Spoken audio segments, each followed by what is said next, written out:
ఐక్యంగా ఉంటేనే అభివృద్ధి సాధిస్తామని ఎస్సీ వర్గీకరణ చేయవద్దని వర్గీకరణ వ్యతిరేక పోరాట సమితి జిల్లా కన్వీనర్ మల్లన్న అన్నారు. ఆదిలాబాద్ పట్టణంలోని ప్రెస్ క్లబ్లో మంగళవారం ఏర్పాటు చేసిన మీడియా సమావేశంలో వారు మాట్లాడారు. ఎస్సీ వర్గీకరణను వ్యతిరేకిస్తూ ఈ నెల 21న బహుజన సంఘాల ఆధ్వర్యంలో తలపెట్టిన భారత్ బంద్ను విజయవంతం చేయాలని పిలుపునిచ్చారు.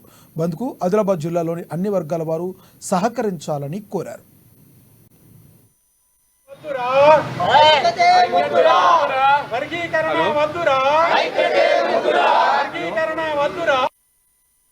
దేశవ్యాప్తంగా 21వ తారీఖు బంద్ను పిలుపునియడం జరిగింది.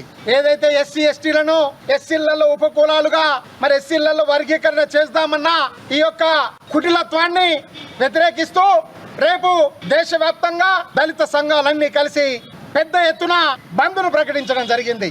మరి ఏ ప్రభుత్వాలైనా ఎస్సీలలో చీలికలు తీసుకొచ్చే పరిస్థితి ఉన్నప్పుడు ఖచ్చితంగా మేము వ్యతిరేకిస్తూ ఉంటున్నాము.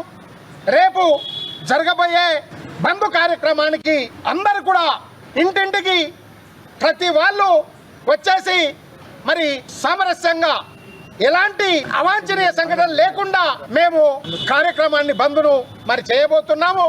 ఈ బంద్ కార్యక్రమానికి వ్యాపారస్తులు కానివ్వండి, ఉద్యోగస్తులు మరియు ప్రతి వాళ్ళు కూడా ఈ బంద్కు సహకరించాలని చెప్పేసి మేమందరిని కూడా మరి కోరుకుంటున్నాము.